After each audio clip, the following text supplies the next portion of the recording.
কয় বছর যাবত এই গাছের বয়স কত? 1.5 বছর। ফলন আসতেছে কতদিন ধরে? কোন মাস হইতেছে ফলন আসে? 6 মাস।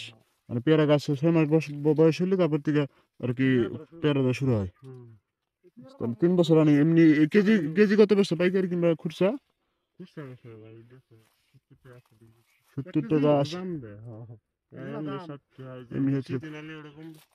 মানে এমনি যদি তোমরা 100-200 কেজি বিক্রি করো তাহলে পাইকারি দাও না? হাতে বেশি। 70-80 টাকা কেজি আর কি। তো এই যে কতটুকু জায়গা এটা? 1 পাখির উপরে মনে হয়। 5 পাখি জমি আর কি। তাতে এ পর্যন্ত বিক্রি হচ্ছে কত টাকার? লাখ দিয়ে গেছে না?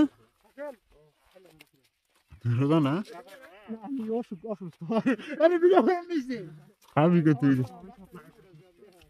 তো আমরা একটি আসলে একটা খামারে একটি কৃষি কৃষি কৃষি খামার বলা চলে না? এই যে দেখেন আপনারা, তো পেয়ারা গুলা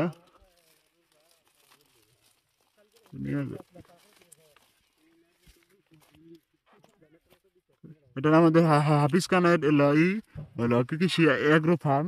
সে এখানে কি হলো জানি করে উৎপাদন করে জানি কয় মালটা না, মালটা না, ডালিম, তারপর পেয়ারা, মালটা। এই যে মালটা দেখেন, এই যে মালটা। মালটা কিরম কেজি?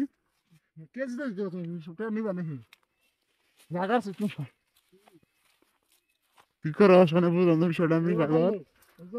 তো আমরা একটি সফল কৃষি উদ্যোক্তার পেয়ারা এবং মালটা বাগান আসছি। সে মোটামুটি সফল হয়েছে এই মালটা এবং পেয়ারা গাছ চাষাবাদ করে।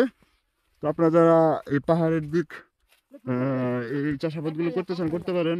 এই পাহাড়ে, লালমাটির পাহাড়ে এই পেয়ারা মালটা খুব ভালো একটা ফলন হচ্ছে। তো সে মাঝে মাছ জায়গায় জায়গায় না দোষ না তুই ক তুই কথা কয় টানতেছ কথা কয় তুই ক কি করবি ক অবশ্যই আবার কথা কহ না, মুখ দিয়ে কথা বেরো না, আবার লুলু করে না। তো আপনারা দেখতে পাচ্ছেন গরিবের ব্লগ, গরিবের ব্লগে পেয়ারার খামারের একটা চিত্র আমি আপনাদের সামনে তুলে ধরেছি। আপনারা যারা এখান থেকে একদম অথেন্টিক কোনো প্রকার মেডিসিন ছাড়া একদম ফ্রেশ ফল নিতে চান তারা আসতে পারেন কুশারিয়াতে। দেখতে পাচ্ছেন এবার সেই মালটা গাছগুলা, মালটা না এগুলা সব মালটা মনে হয় আমাদের দিক মানুষ একটু ধরা খাইছে। ইয়ে ধন্যবাদ সবাই।